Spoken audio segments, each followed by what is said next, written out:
Ladies and gents, welcome back. It is a chilly, windy NorCal day, and we kind of just finished up doing, the daily activities, so I figured I would jump back on the 185, and I have an idea.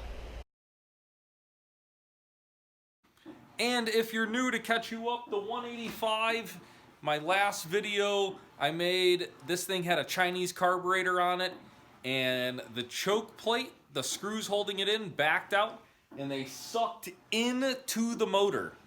This thing chewed them up. So that's what happened. If you're wondering, if you're new, and if you're new, don't forget to subscribe while you're here. Back to the video. Right, so my wild idea here is to see if we can clean up the head. This is one of the screws, and it's a little damage here, but I was thinking about throwing a plug in here.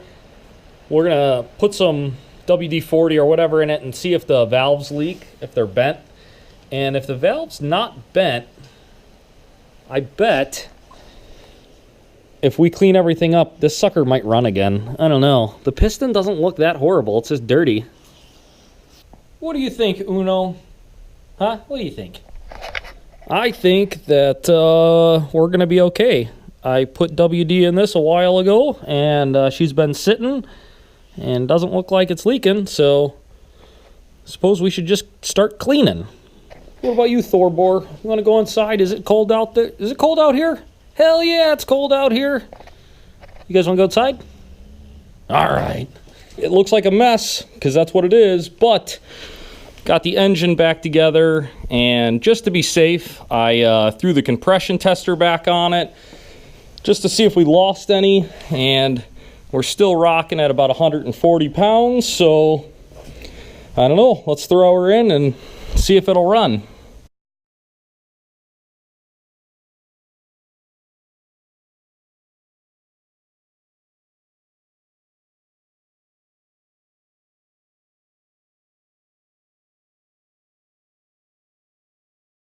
Friggin' rights, boys. We got the engine in, and it wasn't that bad, actually. These three-wheelers, I just love them. In the interest of just seeing if this thing will run, I blocked off the choke plate holes and taped it up, and hopefully we can get it to fire. And if it does, then we will take the OEM carb off of that 185 and clean it real good and put it on this one. But just got a head pipe on it, a little open carburetors, and we'll give it a couple yanks, a little starting fluid.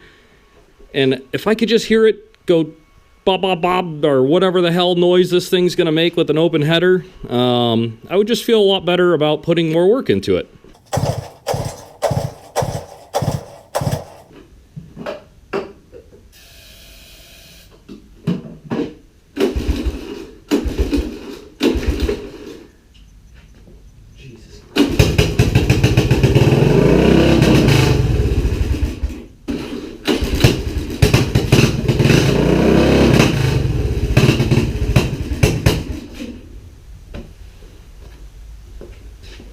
Well, freaking makes noise.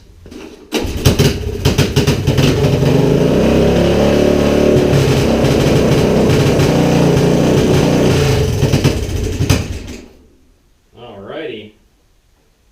Alright guys, it is late o'clock. I'm tired, but the filthy old 185 is a runner. Well, it's going to run more. I didn't want to run it too much. I still want to do an oil change in that before we go crazy. But only a Honda could suck two screws in through the carburetor, punch them into the head a little bit, and just a little cleanup, throw her back together, and it runs. The old Hondas never cease to amaze me. If you are new to my channel, please subscribe while you're here. If you love three-wheelers, let me know in the comments. If you were really surprised that this sucker ran after that, I really didn't think it was going to, but hey, can't kill the old Reds. But yeah, thanks for tuning in. Don't forget to subscribe, all that good crap, and we'll see you on the next one.